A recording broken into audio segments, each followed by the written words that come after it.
আসসালামু আলাইকুম বন্ধুরা, আমি আছি আপনাদের সাথে ফারজানা আলী। আর আজকে নিয়ে চলে আসলাম আমার বড় ননদের হাতের অসাধারণ আনকমন একটা রেসিপি, যেটা নাকি সে তার এক নানির কাছ থেকে খেয়েছিল। সেই রেসিপিটাই আজকে সে আমাদের করে দেখাবে। তো সেই রেসিপির জন্য সে নিয়ে নিয়েছে 2 আটি লাল শাক, 3টা করলা, অল্প একটু পোস্তদানা, 10 টাকার কাঁচা বাদাম আর সরিষার তেল। অবশ্য আমিও আমার লাইফে আজকে প্রথম এই রেসিপিটা ট্রাই করব, তার জন্য আমিও খুব এক্সাইটেড। তাহলে চলুন দেখে নেওয়া যাক কীভাবে তৈরি করে সে এই লাল শাক আর করলা দিয়ে সুন্দর একটা রেসিপি। আর বন্ধুরা, তোমরা দেখতেই পাচ্ছ এই রেসিপির জন্য কিন্তু লাল শাকগুলো একটু বড় বড় করে কেটে নিয়েছি। তো চলো বন্ধুরা, আমরা চলে যাচ্ছি পরবর্তী প্রসেসিংয়ে। আর পরবর্তী প্রসেসিংয়ের জন্য চুলায় একটা কড়াই বসিয়ে তাতে দিয়ে দিচ্ছে পরিমাণ মতো সরিষার তেল। এই রান্নাটা মূলত সরিষার তেল দিয়েই করতে হয়, তা না হলে ভালো হয় না। তো এই সরিষার তেলটা ভালো করে গরম হয়ে গেলে এতে আমরা চাক করে কেটে রাখা করলাগুলোকে ভেজে নেব।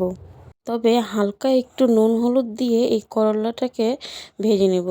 আর হ্যাঁ বন্ধুরা, দেখতেই পাচ্ছ আমি কিন্তু করলাগুলো বেশি মোটা করে কাটিনি, একটু পাতলা পাতলা করেই কেটে নিয়েছি।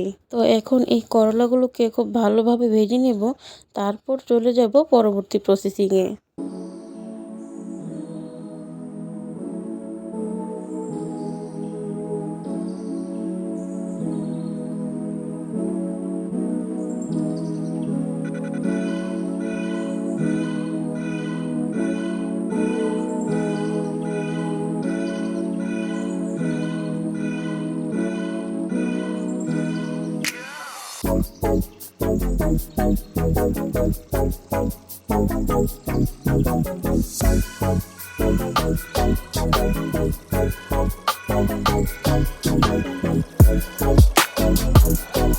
বন্ধুরা, দেখতে পাচ্ছ আমার করলাগুলো ভাজা হয়ে গেছে। এরপর যে আমি করলাগুলো নামিয়ে নিয়ে এই কড়াইয়ের মধ্যেই আরেকটু তেল দিয়ে চলে যাব আমার মেন প্রসেসিংয়ে।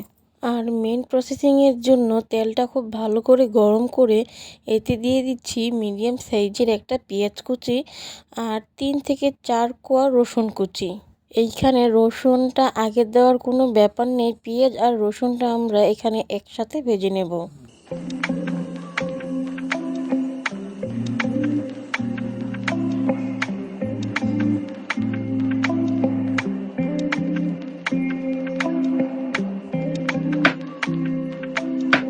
পেঁয়াজ আর রসুনটা ভাজতে ভাজতে এই পর্যায়ে অ্যাড করে দিচ্ছি কালো জিরে।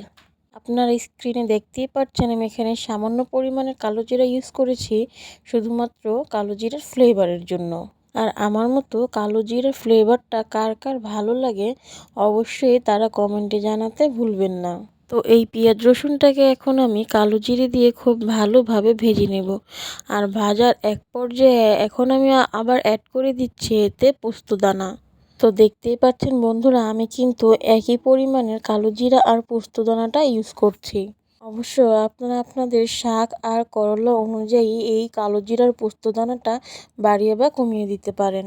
তো পোস্তদানা দিয়ে আমি একটু ভেজেই দিয়ে দিচ্ছি আমার কেটে ধুয়ে রাখা লাল শাকগুলো।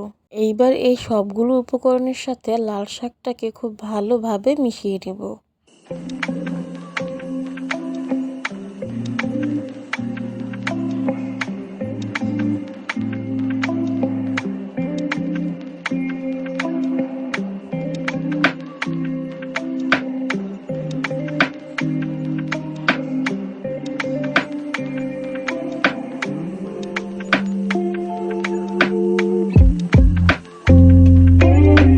এইবার আমি অ্যাড করে দিচ্ছি হাফ টি স্পুন লবণ, হাফ টি স্পুন হলুদের ফাঁকি।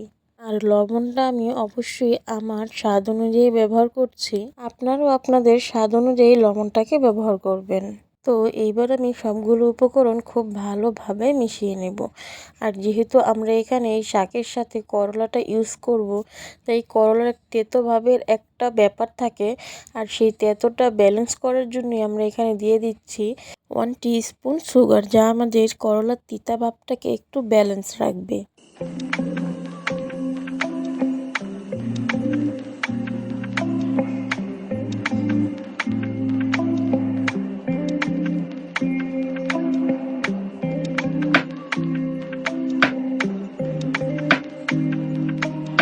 শাকটা হতে হতে অন্য পাশে আমরা একটা কড়াই বসিয়ে দিয়েছি কিছু বাদাম ভাজার জন্য।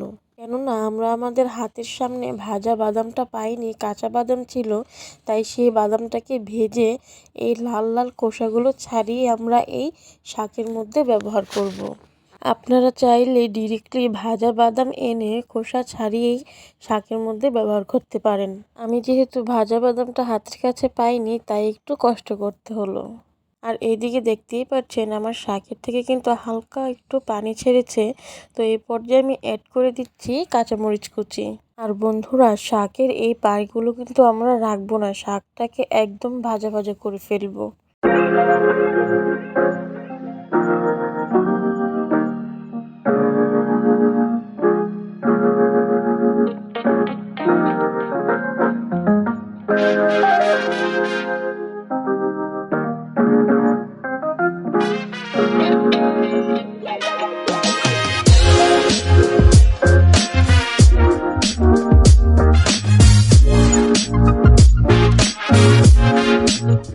তো দেখতেই পাচ্ছ বন্ধুরা, এই পর্যায়ে আমি অ্যাড করে দিচ্ছি ভাজা বাদামগুলো। তো এই বাদাম দিয়ে শাকটাকে আমি আবার ভালোভাবে একটু ভেজে নেব।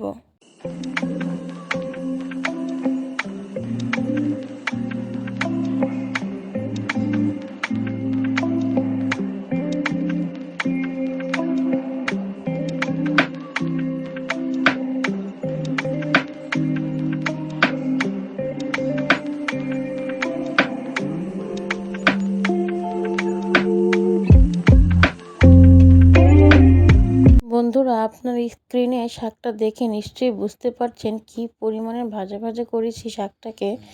আর তারপর আমি আবার 2 টিস্পুনের মতো সরিষার তেল এই শাকে অ্যাড করে দিচ্ছি এক্সট্রা আরেকটা ফ্লেভারের জন্য। তো এইবার আমি এই তেলটাকেও শাকের সাথে ভালোভাবে একটু মিশিয়ে নেব, যাতে কাঁচা কাঁচা একটা ভাব না আসে। তো বন্ধুরা, তেলটা খুব ভালোভাবে মেশানো হয়ে গেছে। আর এই পর্যায়ে আমি অ্যাড করে দিচ্ছি আগে থেকে ভেজে রাখা করলাগুলো। এবার এই করলাগুলোকেও খুব ভালোভাবে নেড়ে চেড়ে মিশিয়ে নেব। আর তার পাশাপাশি শাকের সাথে আর একটু ভাজা ভাজা করে নেব।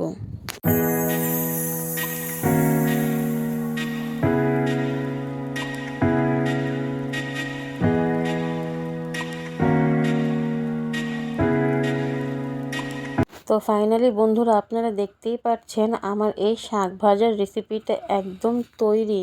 আর যখন আমি এটা দুপুরের গরম গরম ভাতের সাথে ট্রাই করি, আমার কাছে তো জাস্ট ওয়াও লেগেছে। করলার তিতা ভাবটা ওই রকম নেই, কিন্তু হালকা আছে, আমি বলবো না একেবারেই নেই। তার সাথে বাদাম পোস্তদানা শাক মিলিয়ে মিশিয়ে সেই একটা কম্বো হয়েছে। আর আপনারাও যদি এই শাকের টেস্টটা নিতে চান, তাহলে অবশ্যই বাসায় একদিন ট্রাই করতে হবে। যদি ট্রাই না করেন তাহলে বুঝবেন কি করে যে এই শাকের টেস্টটা জাস্ট অসাধারণ। তো এই রেসিপিটা ছিল আমার বড় ননদের এক বিহারি নানির। সে তার এই নানির কাছ থেকে খুব ছোট্টবেলায় এই আইটেমটা খেয়েছিল। তো বুঝতেই পারছেন এই টেস্টটা মনে রাখার মতো বলেই সে এত বছর পর নিজের হাতে তৈরি করলেন এই শাকের আইটেমটা। তাই আপনাদের কাছে অনুরোধ বন্ধুরা, আপনারা একদিন নিশ্চয়ই এই আইটেমটা ট্রাই করে দেখবেন, যে আপনাদের কাছে খুবই ভালো লাগবে। আর যদি ভালো লাগে তাহলে অবশ্যই লাইক কমেন্ট করে আমাদের পাশে থাকবেন।